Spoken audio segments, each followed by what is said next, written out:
Today we've got Joe here from Hawkeye, and he's going to run through some of the work that they do for the ASB Classic, and in particular go through what they do before a match, during the match, and after the match.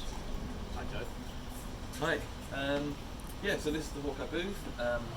It's a pretty standard setup for what we have for one court. We normally have 3 operators in here. What we'll do is we'll be here and we'll provide the challenges for the tournament. So if a player disagrees with a decision and wants to challenge it, then we'll provide that output. And we'll also provide a lot of data for the individual players if they're working with us, and also for the tournament. And for other companies like the USTA will take data from us and things like that. But here we're providing challenges, we're providing serve speeds and some other data here. And for the setup, we've got all the main tracking's done on this PC over here, and so we'll have one operator here tuning the cameras, making sure all the settings are good to have accurate tracking all the way through the day and all the way through the tournament. Over here is our control PC, and we'll have a control operator here who will be the one doing the tracking, telling the software when the point's starting, when it's finishing, and what the result was. And that all feeds over to this operator over here, where Sarah is at the moment, and she will be our VR operator. And so she is the one that the world will see, and she is the one who hooks out the challenge to the big screen and to the TV, and if there's any stats that she wants to sell, serve placements, things like that, or just a simple thing like a return speed, then she'll do that, and she'll talk through. She's in direct communication with the director for all the TV world feed broadcasts that are going out, and so she'll talk to them and she'll sell to them and explain to them what the stats she's showing, and then put that out to TV or to the big screen if it's a challenge.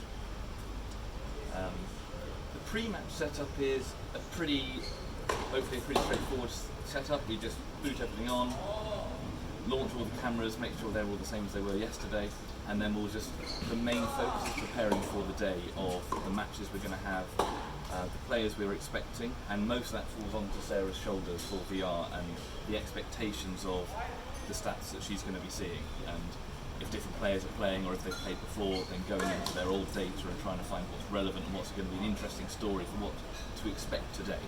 So how much before the start of play would you guys be in here?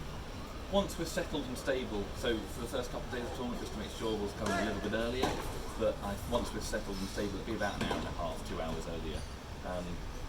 Get everything up and running, do the necessary prep that we need to do, and then if everything's happy, then get off and have a break for a second before the tennis starts. Before the tournament, to do the whole physical setup, because we've got all our own kit around for our own cameras, our own cables. For a normal one-court event like this, we'll come typically 3 days earlier for 3 full days to set up the cameras and calibrate everything. You probably answered my other question. Is it just one court, or are you covering multiple courts at this event? At this event, we're just doing the one court.